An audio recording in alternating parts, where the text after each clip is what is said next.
This is a SNAP 2013 tutorial for the Supports Design Search tab for the second soil nail wall, or the lower temporary facing wall.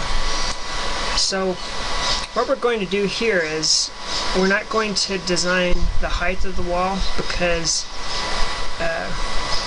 we have a surcharge load up here. Maybe this is a road, so we don't want that to be going up and down. We don't want the downslope here to change. But we can allow the batter angle of the wall to change, to move in and out to a certain range. So I'll click that, and we can go ahead and let it go from 0 to 40, and maybe it's okay if it comes clear out to here. But it may not find that design, probably not, because the bigger the angle, the higher the factor of safety, but also the higher the price. So, but we want to make sure that the top of the wall doesn't move and the bottom does. We don't want the bottom staying static and then this moving in and out, because we want to keep that surcharge load all in the same place. So what I'll do is I'll go back to the wall and make sure I have this top static set to true, so that the top will not be movable. Alright. And then I want to change the length and spacing of the nails and the inclination angle, and also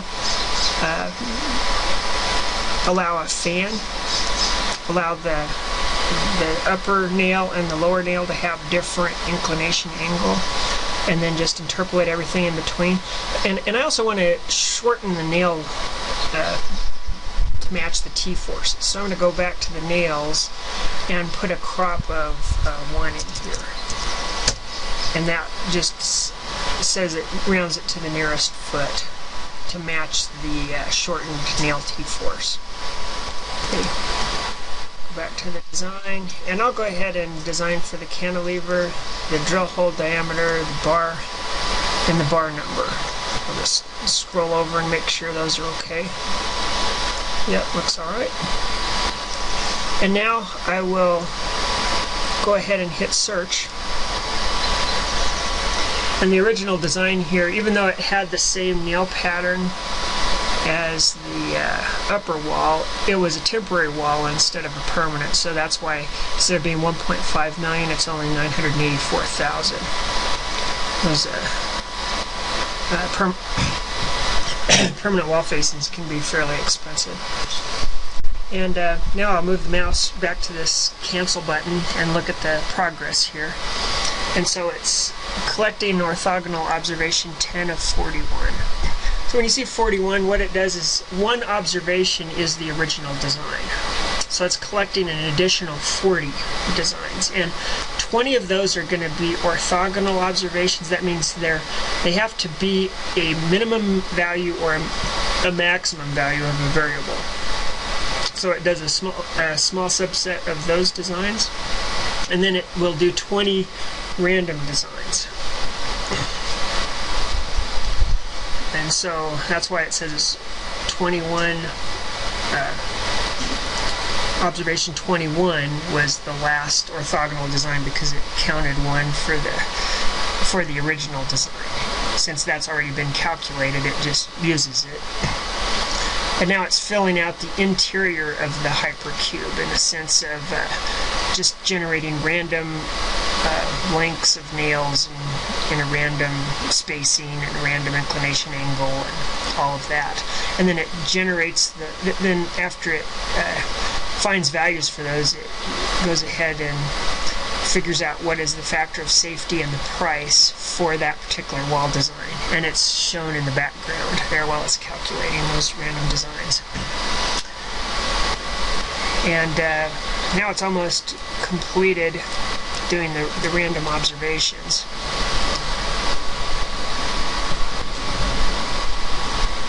And now it's generated a snap design, and it happens to be a 34% savings off of the original design, but it's going to start figuring out causal relationships between all of the variables and generating hypothesis for what it thinks is the best wall design, and then testing its predicted values for what the factor of safety and price is for that wall design with the actual factor of safety and price for that wall design.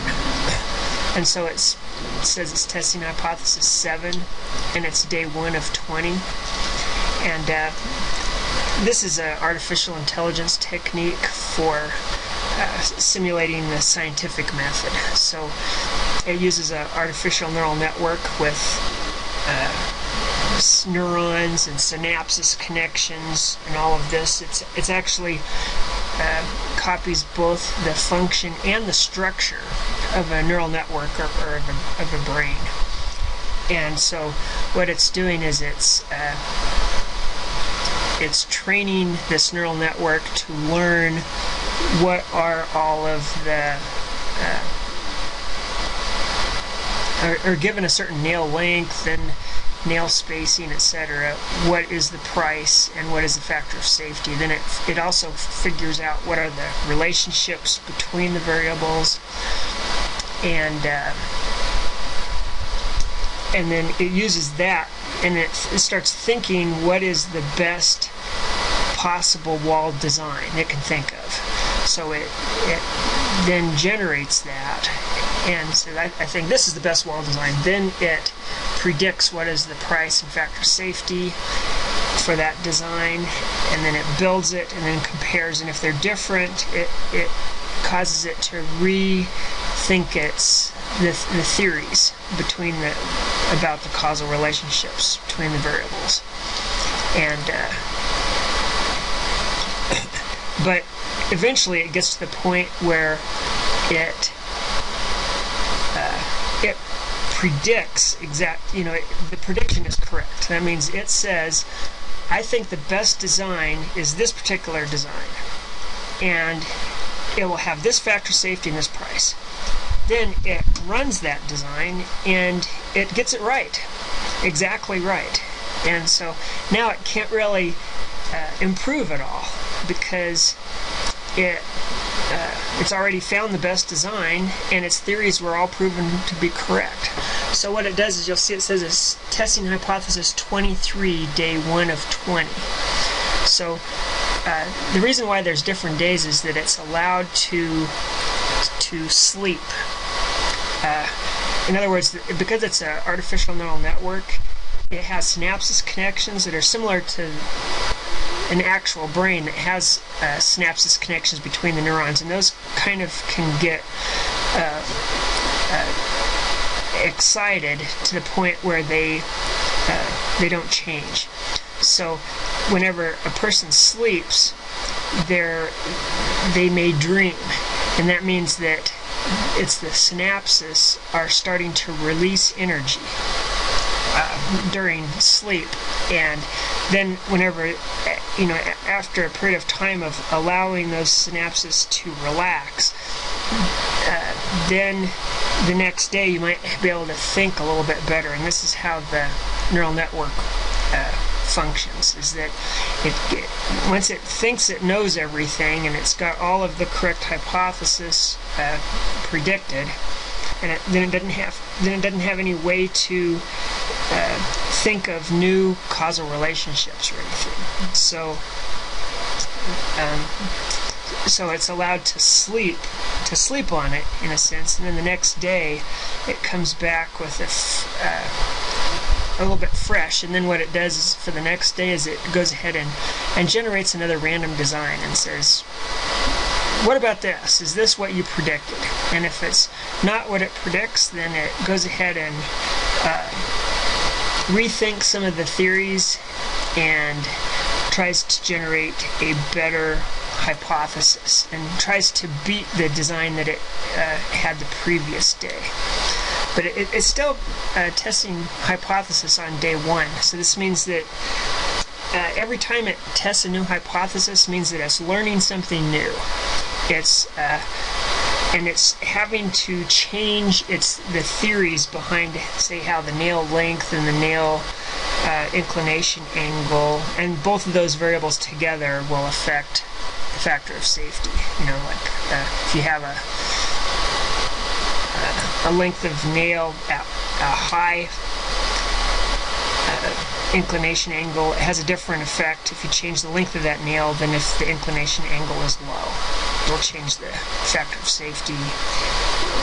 And then if you change the inclination angle, it may not change the price at all. So it has to figure all of those things out that we maybe know intuitively, but the computer is starting from scratch every time that you start a new design. So it just generates some examples and then uses only those examples to build on its experience and learn new things. So this is still on day 1 of 20, and it's tested 44, and we can look at the progress for the SNAP is that it's reduced the price from $984,000 down to $571,000. Let's move the mouse over here. And so it saved $413,000 off the original design, and so it's a savings of 42%, and it's currently generated 84 examples. We'll come back here and move the mouse back over the cancel button and just kind of keep looking at the progress here. It's testing hypothesis 49. These are the number of hypotheses that it's generated through the causal relationships, through the theories that it's built. So it's not including the total, I think it was 41 designs maybe that it had originally. Okay, now it correctly was able to predict all of the different, it found a theory that predicted all of the test cases that it has generated to this point. So it went to sleep, and now it's been able to think of some new ideas. So now it's testing hypothesis 54 and 55 on day 2, and it's trying to beat that. Now it's $571,000 wall. It's trying to beat that, and it thinks it can. So it's learning some new things, and going ahead and testing some new hypotheses on the second day to see if it can beat that 571,000. If it didn't think it can do it, or it generates a random case and it gets it exactly right, then it just immediately goes to sleep and comes back the next day to think about it again. So not every day will have the same amount of time, or the same. It'll almost never test the same number of hypotheses on every day. Like the first day, maybe it did 50 hypotheses, or 55. The second day, maybe it'll only do 10. And then it gets everything correct. But with this many variables, that's 9 different variables. It's the search space can be extremely complex, and so these theories that it's generating about the causal relationships between all of the parameters simultaneously can get extremely complex. But this just shows how complex our brains actually are. Of course, the computer will never be able to be anywhere close to having the intelligence of a human, but in certain cases, it can, like, for example, in this case, it can find a better design probably than the world's greatest expert in just a few minutes. And it's just because of the problem is really small. Like it doesn't have to try to recognize the difference between a horse and a cow, which is very easy for us to do. But in this small case with only 9 variables, it can think of things in this narrow field as superior to what would be possible for any human to do. And that's why the designs that it can find can be significantly better, like 30 to 40% savings off of the best design that a human could find are common for this case. But it still requires that, you know, an engineer to help it out. In other words, you have to set the ranges to what is reasonable, because it may not realize that, you know, the computer can't realize that a 0-degree nail inclination angle just isn't physically possible to build, because there's nothing in the equations that says that's not reasonable. So what this does is this allows an engineer to use the computer as a tool, and then let the tool find the best design that it can possibly find, and eliminate waste and things like this. And of course, you understand that if it can build a wall for half the price or a third of the price, then this means that that we can build 2 walls or 3 walls for the price of 2. So it just means that we'll be building more walls, which you know, just means that we have safer roads, and we can build more roads, and it just increases productivity overall.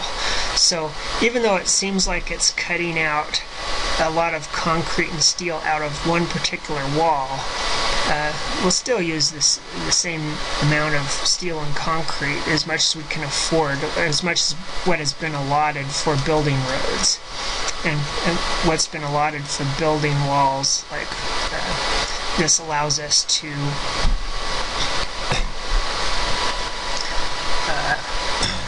just be more efficient and reduce waste, which means we can increase the number of walls, and increase the and meet all the safety factors, which is really of primary importance. But it's interesting that you can, by finding the right parameters, you can build a wall for far less material that has the same factor of safety than other designs that are typically being used. And so now it's on day 8 of 20, and it correctly predicted everything, so it's going to sleep. Trying the next day, and now it's on hypothesis 86. So I'm going to go ahead and fast forward the video at this point, and we'll come back and see how this performed after day 20 and how long it actually took.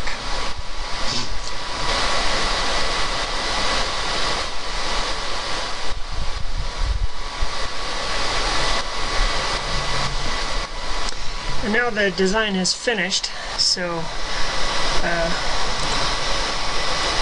was able to find a price of $568,000 at a 42% savings of $416,000. Needed 101 total evaluations out of the 2.1 trillion, I think, and it took 10 minutes. So I think it was worth the wait, but you don't have to sit here and watch the design going as it's working. You can just